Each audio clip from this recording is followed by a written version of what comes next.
News 28 मराठीमध्ये आपले स्वागत आहे। आजच्या मोठ्या बातम्यांबद्दल बोलूया। आर्णी तालुक्यातील पळशी येथे विठ्ठोबाबा मंदिरात फुलवात व महाप्रसाद कार्यक्रम संपन्न। विठ्ठोबाबा जयंती साजरी। टाकळघाट येथील महान तपस्वी योगीराज संत विठ्ठोबाबा बेडीवाले यांचा जन्मोत्सव दरवर्षी एप्रिल महिन्यात मोठ्या उत्साहात आणि श्रद्धेने महाराष्ट्रभर साजरा केला जातो।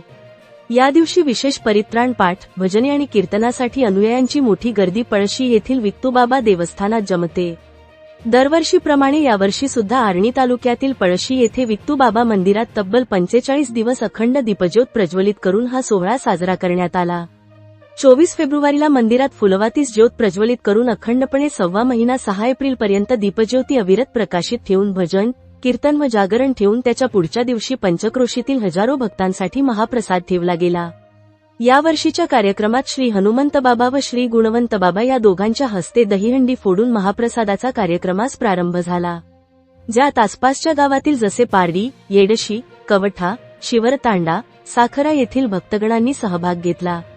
इंडिया न्यूज 28 यवतमाळ जिल्हा प्रतिनिधी नितीन पवारची रिपोर्ट।